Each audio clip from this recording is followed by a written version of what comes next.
Edgar Wright reveals how he pulled off Baby Driver's movie magic. Baby Driver, the most fun you'll have in a cinema in months.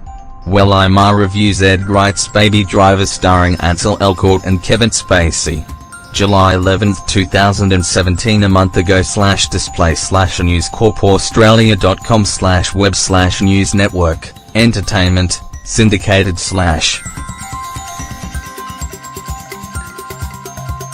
If you saw Baby Driver over the weekend, and many of you did, according to its second position at the Australian box office, just a whisker behind Spider-Man, you were probably marveling at how director Edgar Wright pulled it off.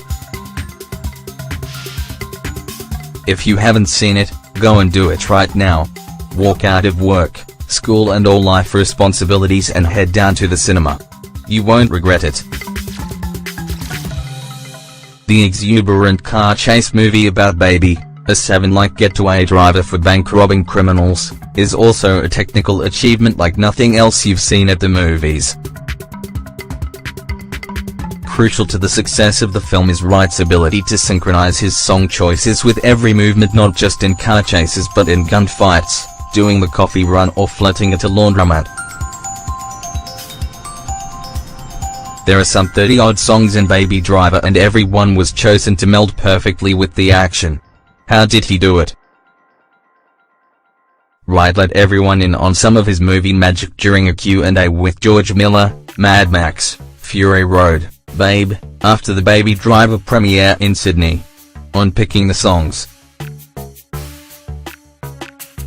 All the songs were written into the script. It would be pretty foolish to walk onto the set and say we don't have this tequila song cleared but we're just going to go for it.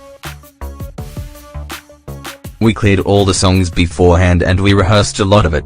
There was nothing on set we hadn't rehearsed. They're all songs I like. Some of them have a dramatic structure and you could do something with it.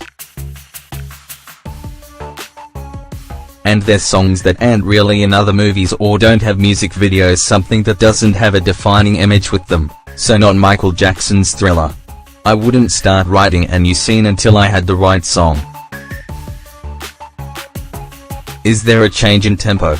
Does this song go with the scene or does it work against it? I wouldn't write a word until I had it, so I would sit there with iTunes until I had the right song.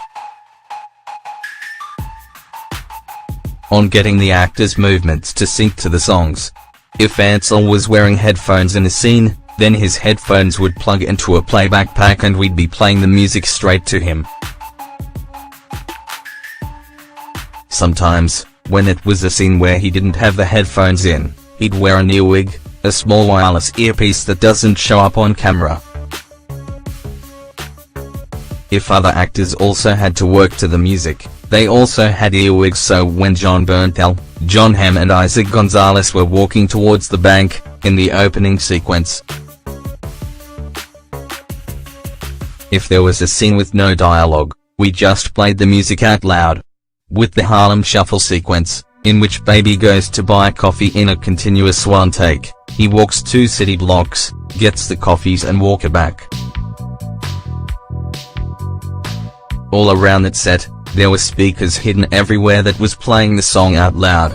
Anywhere that got tricky was when you couldn't hear the music playback for Love or Money.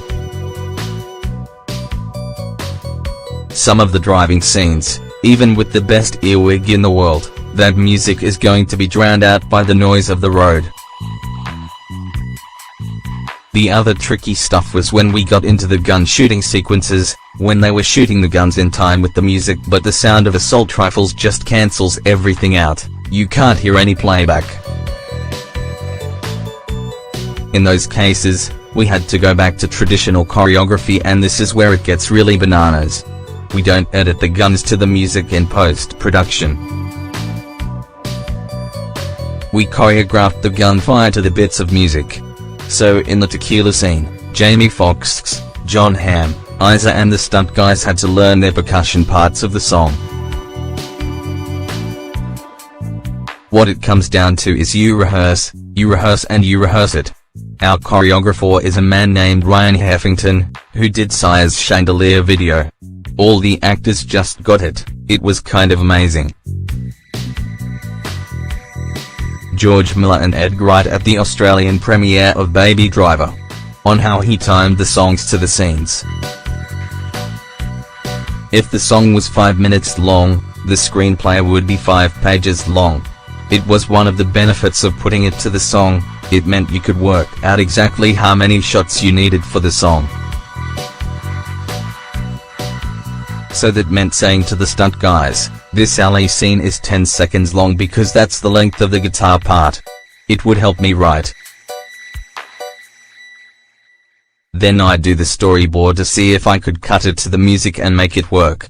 And most of the time, it worked, pretty precisely. But then there would be happy accidents. My cinematographer Bill Pope watched the animatic of the second chase and said to me that we were going to run out of music. He said that the way I had cut the animatic is much faster than the car stunts would take and the sequence would take longer than I thought. Of course, we shot the scene and Bill was completely right. We ran out of song 45 seconds before the scene finished. I didn't want to cut any of the footage out because the action is pretty good and I didn't want to start another song and we can't have no songs because that goes against the premise of the movie. On the last day of shooting, there's that shot where they carjack the car from the young mother and Baby takes the iPod and starts rewinding the song to get the last verse again. I shot that to get me out of the fix. And that's exactly what the character would do in that moment, because he had timed the getaway to the song and things had gone wrong. On shooting on the highway in Atlanta, the first chase is pretty accurate to the location.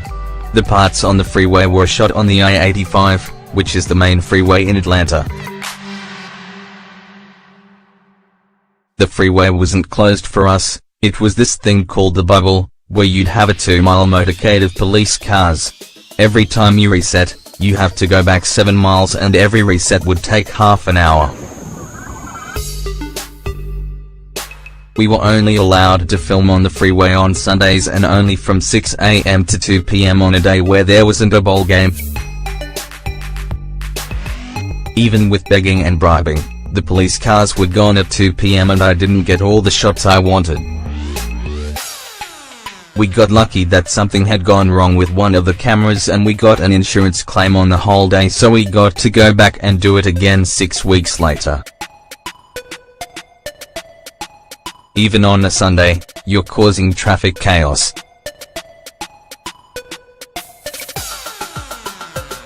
A friend of mine, Kumail Nanjiani, Silicon Valley, the Big Sick, was shooting in Atlanta at the time, and while I was doing the freeway sequence, he sent me a text that said, "Everybody in Atlanta hates you."